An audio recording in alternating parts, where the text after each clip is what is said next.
Viver endividado é uma coisa terrível. Tira a paz da gente, nos deixa mal pra caramba. A gente tem medo, né? A gente não sabe se um dia alguém vai bater a nossa porta, se um dia vão segurar o nosso salário, algum pagamento que você tem para receber. Eu me senti assim durante muito tempo, desde que eu me endividei pela última vez em 2022. E detalhe, tá? Me endividei para ajudar uma pessoa. E, e a pessoa ainda me disse depois, você fez porque quis. Mas tudo bem, não tem problema não. Não é esse o foco desse vídeo. O foco desse vídeo é perder o sono, é perder a nossa paz, perder a nossa sanidade mental em relação a dívidas. O que fazer se quase todos os brasileiros estão endividados? Se as coisas estão difíceis para todo mundo, podem crescer os números de empregos, podem baixar alguns preços de alimentos, mas o aluguel está lá para a gente pagar para quem precisa, como eu. E mesmo tendo essas contas para pagar com alimentação, saúde, está difícil para a gente gastar. Só contando mesmo com o SUS. E olha lá. Eu me dei conta de que não valeria a pena morrer, nem sofrer pelas dívidas há menos de um mês. Mas eu vou contar a você o que aconteceu antes disso. Eu me endividei a última vez em 2022. Lá eu entrei em um processo de depressão terrível naquela época. Não conseguia de jeito nenhum arrumar e foi uma dívida altíssima. Eu não consegui de jeito algum dar conta. Aí, para poder segurar um pouco a situação, eu coloquei algo em minha mente. Eu falei, vou estudar, vou aprender algo novo para poder conseguir ganhar um dinheiro extra. E com esse dinheiro, eu vou saldando as dívidas depois. Eu consigo saldar as dívidas, limpo meu nome de novo. Certo? Foi o que eu idealizei naquele momento. Foi o que eu pretendia fazer. Eu fiz o curso que eu queria, terminei em 2024, porém não foi adiante. Não consegui levar adiante depois do trabalho, não consegui ganhar dinheiro extra. E recentemente bateu o desespero de novo pelas dívidas, por conta das dívidas. Estou há praticamente 5, 6 meses sem dormir direito. Mas tem uma outra situação que aconteceu antes disso, que uma outra hora eu converso com você. Mas o assunto principal mesmo, o tema principal mesmo que mexeu comigo e eu percebi, caiu a ficha, né? Como a gente diz, foi o problema do dinheiro, né? Ou melhor, a falta dele. A falta do dinheiro foi o motivo da minha depressão esse tempo todo. E só vim descobrir agora. Você acredita que eu parei em psiquiatra em 2022? Parei em psiquiatra agora em 2026, 2 vezes. Da última vez eu desisti e me dei alta. Porque o médico do consultório em que eu fui lá ser atendido, ele tinha 1 hora para atender as pessoas. Chegou lá às 4 da tarde, o horário de atendimento dele, né? Ele chegou lá às 4, cheguei lá antes das 4, 2 e pouco da tarde, fiquei esperando, 4 horas nada, 5 horas nada. Quando foram 5 e meia, ele chegou. Havia mais de 30 pessoas para serem atendidas, inclusive eu. Eu sei que em 15 minutos ele chegou ao meu número, eu era o 10º. Eu falei, caramba, ele está atendendo as pessoas com 1, 2 minutos só de atendimento, psiquiatra. Isso é uma coisa perigosa, é perigoso demais.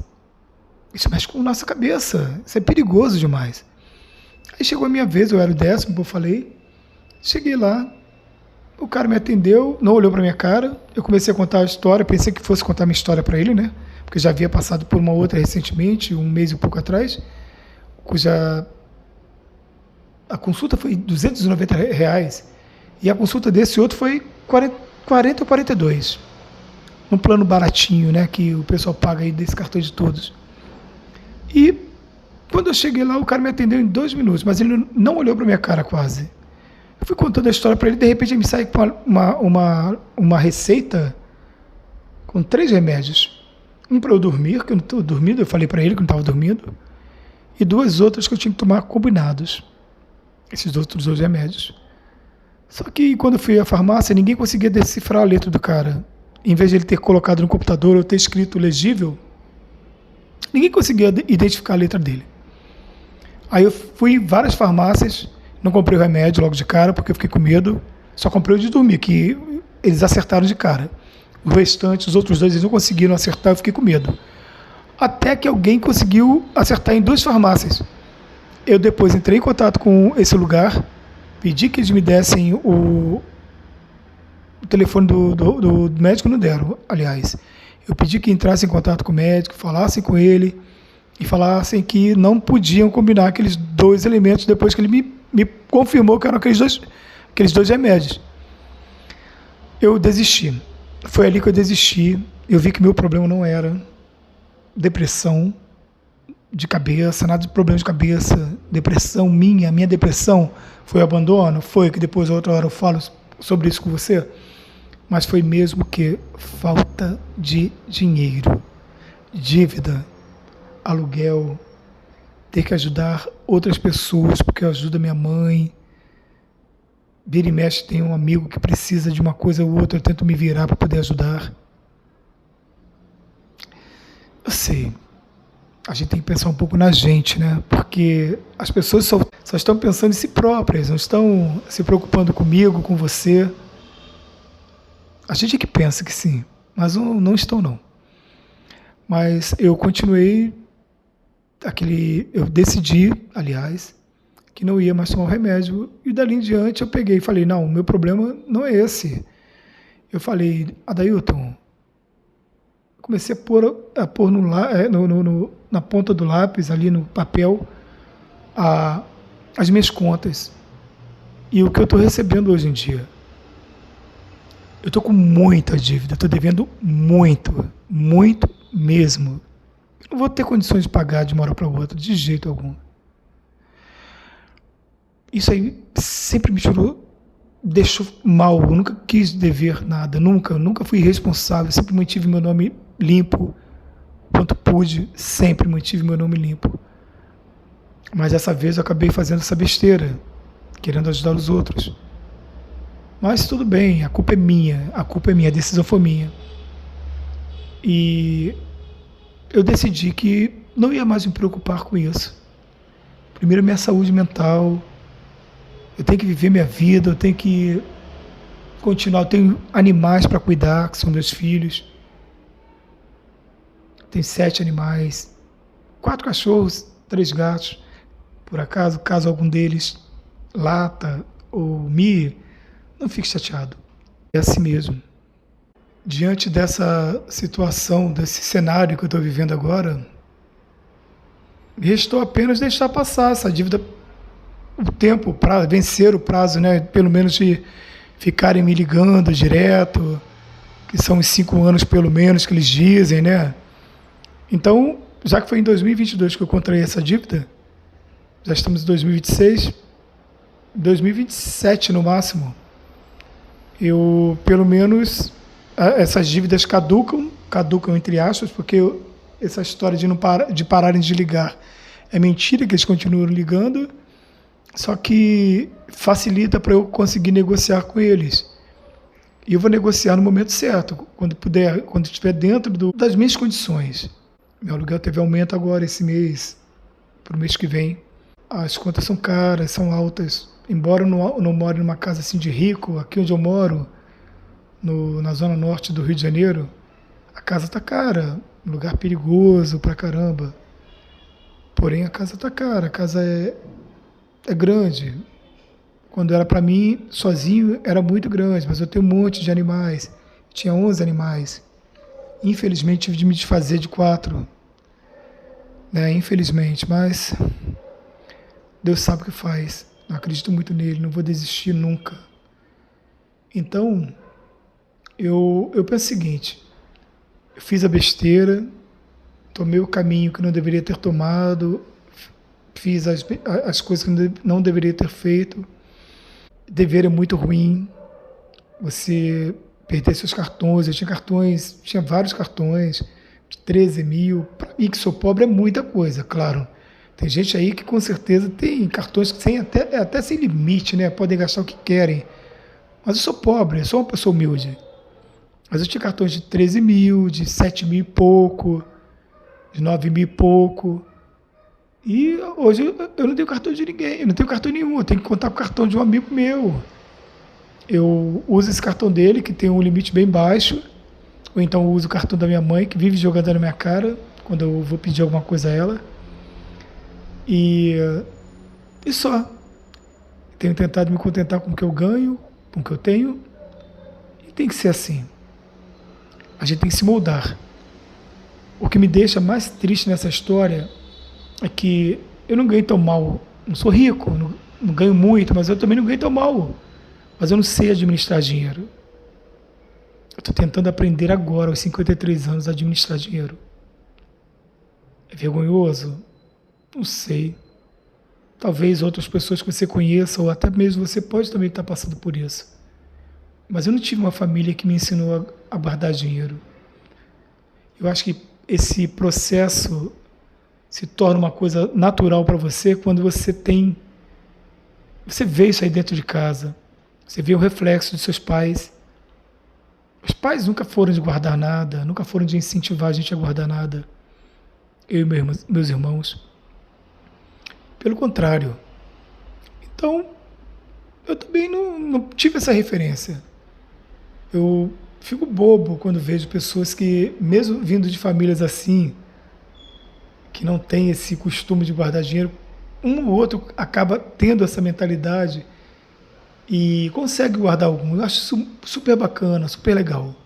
Mas não é a minha realidade. Não é a minha realidade. Eu não vou fingir que tudo foi fácil para mim, sempre foi bom para mim, não. Minha vida foi sempre trabalhar, ajudar a família desde cedo.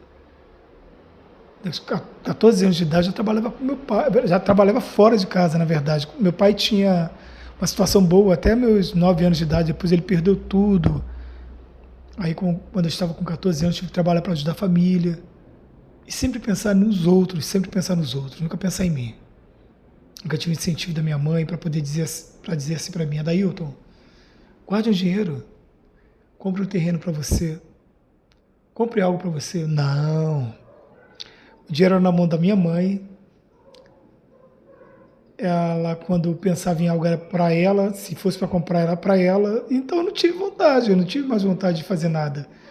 Como é que eu me senti incentivado a fazer alguma coisa para mim, entre aspas, que para depois, no final de uma certa época, eu ter que lutar pelo que eu comprei? Eu não queria isso mais. Então eu desisti, não fiz nada lá atrás porque não tive esse incentivo. Mas não estou culpando minha mãe, não. Ela também não teve referência legal, né? Com certeza, os pais dela também não foram uma boa referência, então ela só passou aquilo que ela teve como ensinamento, como referência. Mas, voltando a falar, eu pensei no seguinte: de agora em diante, vou tentar pagar essas dívidas no momento certo, a partir do ano que vem, porque agora não dá. Como moro de aluguel, eu tenho que sair do aluguel, pretendo sair do aluguel, peço muito a Deus, sou muito crente em relação a Deus. Acredito muito nele, eu quero conseguir e eu vou conseguir sair do aluguel. Levar meus bichinhos para uma casa maior, com espaço para eles. Quero vê-los correr para lá e para cá. Eu espero sim, e eu vou conseguir. Eu não vou mais ficar sofrendo por causa de dívidas, porque não vai adiantar. Então, eu digo para você, Não faça dívida. Não estou te estimulando a fazer dívida. Não faça dívida. O quanto você puder evitar fazer dívida, evite. Não faça. Não crie coisas que você não vai poder cumprir, compromissos com os quais você não vai cumprir ali na frente. Não crie compromissos com os quais você não vai cumprir ali na frente. Não deixe sua paz ir embora por causa de dívidas. Tente viver com o que você tem. Eu sei que eu errei, mas estou tentando me ajustar. Esse mês eu fiz as contas de tudo para o próximo mês. Eu acho que as coisas vão começar a se acertar de agora em diante. Porque eu estou começando a tomar conta de tudo. Eu quero tomar minha cervejinha, que eu gosto de uma cervejinha. Vou tomar uma cervejinha dentro do que der para eu tomar. Almoçar fora, só almoço fora agora quando der. Ah, não dá para almoçar fora? Eu vou fazer um feijão com arroz. Como feijão com arroz e ovo, acabou. Não vou morrer. Eu como para viver, eu não vivo para comer. Eu não vivo de status. Não preciso disso. Mas eu vou lutar para melhorar. E ainda dá tempo. Se você está passando por isso, não pense que você está só. Eu também estou nessa esteira, também estou nesse meio, assim como outras pessoas mais também. Então, o que você tem que fazer é o seguinte: relaxar. Não é deixar de pagar, não é ligar aquele botãozinho do F não e largar de mão não. Não faça mais dívida. Pense que um dia você vai conseguir pagar de acordo com suas possibilidades, mas não fique mais perdendo seu sono por isso não, nem sua saúde mental, porque não vale a pena. Não vale a pena. Bom, espero que tenha ajudado você um pouquinho a pensar nessa situação. Se você não está endividado, parabéns. Muitos parabéns mesmo. E não se divide mesmo. E se você conhecer alguém que esteja endividado, passa para ele essa notícia, passa para ele esse vídeo, para ele ver e compartilhe para outras pessoas mais também, caso tenha sido bom para você. Tudo bem? Um forte abraço e até o próximo ponto. Tchau.